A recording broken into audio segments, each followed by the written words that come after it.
ಅದು ರಾಜ್ಯಕ್ಕೆ ಮೊದಲ ಸಿಎಂ ಕೊಟ್ಟಂತಹ ಗ್ರಾಮ. ಆದರೆ ಇಂದಿಗೂ ಅಭಿವೃದ್ಧಿಯಿಂದ ವಂಚಿತವಾಗೇ ಇದೆ. ಅಭಿವೃದ್ಧಿಯ ಕಡೆಗೆ ಹೆಜ್ಜೆ ಹಾಕಬೇಕಾಗಿದ್ದ ಗ್ರಾಮ ಪಂಚಾಯಿತಿ ಅಧಿಕಾರಿಗಳು ನರೇಗಾ ಯೋಜನೆಯ ಕಾಮಗಾರಿಯ ಹೆಸರಲ್ಲಿ ಸರ್ಕಾರಿ ಹಣವನ್ನ ಪೋಲು ಮಾಡಿರುವ ಆರೋಪ ಕೇಳಿಬಂದಿದೆ.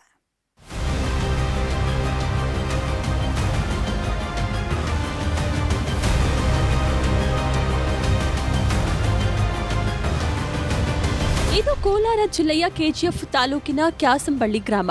ರಾಜ್ಯದ ಮೊದಲ ಮುಖ್ಯಮಂತ್ರಿಗಳಾದ ದಿವಂಗತ ಕೆಸಿ ರೆಡ್ಡಿ ಅವರ ಹುಟ್ಟೂರು ಎಂಬ ಹೆಗ್ಗಳಿಕೆ ಬಿಟ್ಟರೆ ಈ ಗ್ರಾಮ ಅಭಿವೃದ್ಧಿಯಿಂದ ವಂಚಿತವಾಗಿದೆ. ಕ್ಯಾಸಂಬಳ್ಳಿ ಗ್ರಾಮ ಪಂಚಾಯಿತಿಯ ಕೇಂದ್ರವಾದರೂ ಇಂದಿಗೂ ಮೂಲಭೂತ ಸಮಸ್ಯೆಗಳಿಂದ ಪರದಾಡುವಂತಾಗಿದೆ. ಅದರಲ್ಲೂ ಗ್ರಾಮ ಪಂಚಾಯಿತಿ ವ್ಯಾಪ್ತಿಯಲ್ಲಿ ನರೇಗಾ ಯೋಜನೆಯ ಕಾಮಗಾರಿಗಳಲ್ಲಿ ಭ್ರಷ್ಟಾಚಾರ ನಡೆದಿದೆ ಅನ್ನುವಂತಹ ಆರೋಪ ಕೂಡ ಕೇಳಿಬಂದಿದೆ.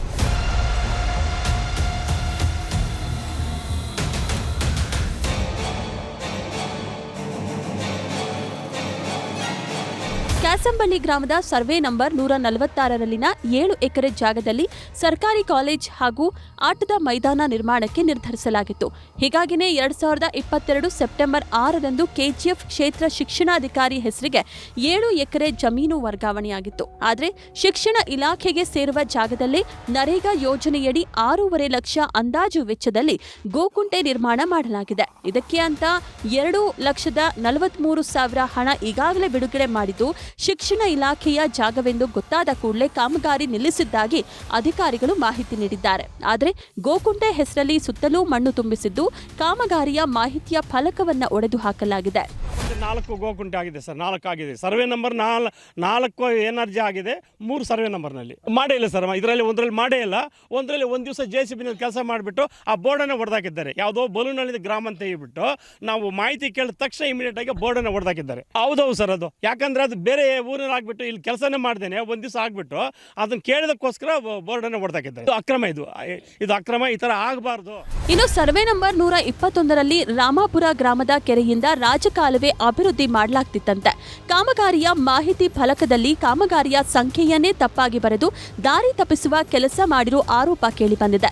ಆದರೆ ನರೇಗಾ ಯೋಜನೆಯಡಿ ಯಾವುದೇ ಅಕ್ರಮ ನಡೆದಿಲ್ಲ ಅಂತ ಕ್ಯಾಸಂಬಳ್ಳಿ ಗ್ರಾಮ ಪಂಚಾಯಿತಿ PDO ರಶ್ಮಿ ಆರೋಪವನ್ನ ತಳ್ಳಿ ಹಾಕಿದ್ದಾರೆ. ಕಾಲುವೆದು ಕಂಪ್ಲೀಟ್ ಬಿಲ್ ಆಗಿದೆ. 2022-23ನೇ ಸಾಲಲ್ಲಿ ರಾಜಕಾಲುವೆ ಆಗಿರೋದು. ಮತ್ತೆ ಪಂಚಾಯತಿಯಿಂದ ಅದೆರಡು ಬಿಟ್ಟರೆ ಇನ್ಯಾವ ವರ್ಕು ನಡೆದಿಲ್ಲ.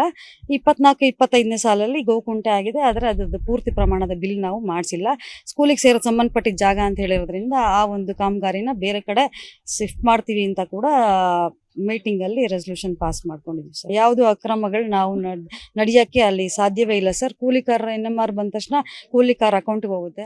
ಒಟ್ನಲ್ಲಿ ನರೇಗಾ ಯೋಜನೆಯಡಿ ಹಣ ದುರುಪಯೋಗ ಮಾಡಿರೋ ಆರೋಪ ಕೇಳಿಬಂದಿದೆ. ಮೇಲಧಿಕಾರಿಗಳ ತನಿಖೆಯಿಂದ ಸತ್ಯಾಸತ್ಯತೆ ಏನೆಂಬುದು ಹೊರಬರಬೇಕಿದೆ.